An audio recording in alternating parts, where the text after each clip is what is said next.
Super 6 super 7 cinema utter flop అని ప్రజలందరికీ అర్థమైందని, అలాంటి అట్టర్ ఫ్లాప్ సినిమాకు అనంతపురంలో బలవంతపు విజయోత్సవాల అని ప్రశ్నిస్తూ చంద్రబాబుపై ధ్వజమెత్తారు వైఎస్ జగన్.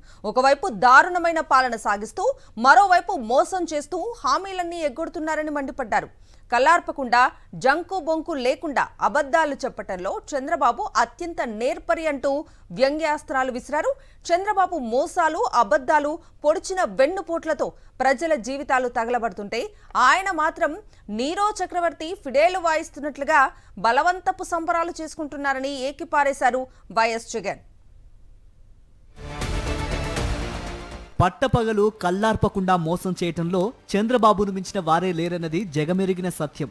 అనేకసార్లు ఈ విషయం వెల్లడైనప్పటికీ తన నైజాన్ని మాత్రం ఆయన మార్చుకోలేదని మాజీ సీఎం వైఎస్ జగన్ విమర్శించారు.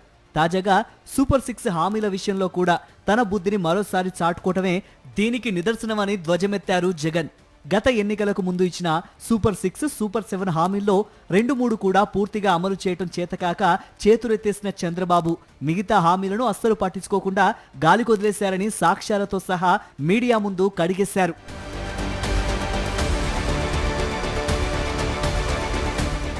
ప్రజలను మోసం చేయటంలో దిట్ట అయిన చంద్రబాబు ఎన్నికలకు ముందు ఇచ్చిన హామీలను ప్రజల మెదళ్లలో నుంచి తొలగించడానికి నానా కుయుక్తులు పన్నుతుంటారని ఇప్పటికే పలుమార్లు రాజకీయ విశ్లేషకులు అభిప్రాయపడ్డారు.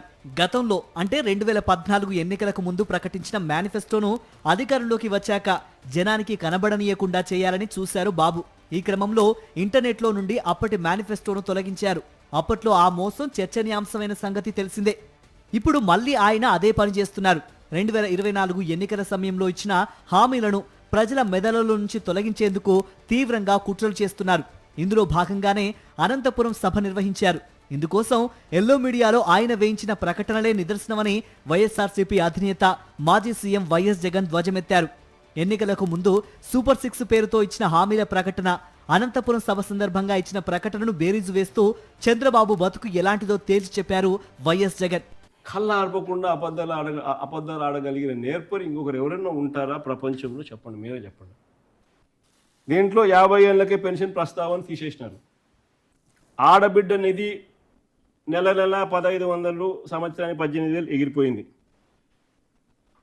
నిరుద్యోగ భృతి 3,000 అనేది కనపడ్డంలా. వీటి ప్లేస్లో క్యాంటీన్లు, అది కూడా 204 క్యాంటీన్లు అంట. అది సూపర్ 6లో హామీ, గతంలో ఇచ్చినాడు సూపర్ 6లో హామీ అని మనం అనుకోవాలంట. అది 204 క్యాంటీన్లు. 50 ఏళ్ళకి పెన్షన్ మటాష్. 50 ఏళ్లకే పెన్షన్ అన్నావు, మరి ఇచ్చావా? ఆడబిడ్డ నిధి పేరుతో నెలకు 1500 చొప్పున ఇచ్చావా? నిరుద్యోగ భృతి కింద నెలకు 3000 చొప్పున ఇచ్చావా అని వైఎస్ జగన్ నేరుగా చంద్రబాబును ప్రశ్నించారు.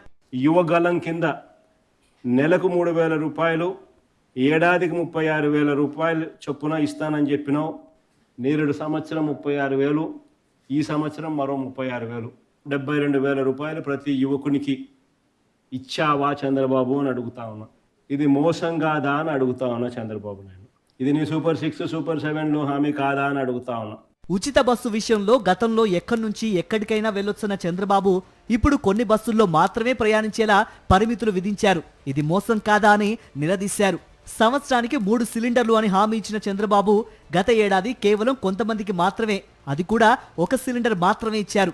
ఈ ఏడాది అది కూడా లేదు. కానీ అన్ని ఇచ్చేసినట్లే జనాన్ని నమ్మించే ప్రయత్నం చేస్తున్నారు.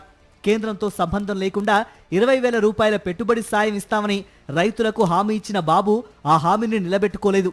గత ఏడాది ఇవ్వకుండా ఈ ఏడాది 7 లక్షల మంది రైతులకు ఎగ్గొట్టి కేవలం 5,000 మాత్రమే వారి ఖాతాల్లో వేసి చేతులు దులుపుకున్నారు. ఇది మోసం కాదా అని వైఎస్ జగన్ చంద్రబాబును ప్రశ్నించారు.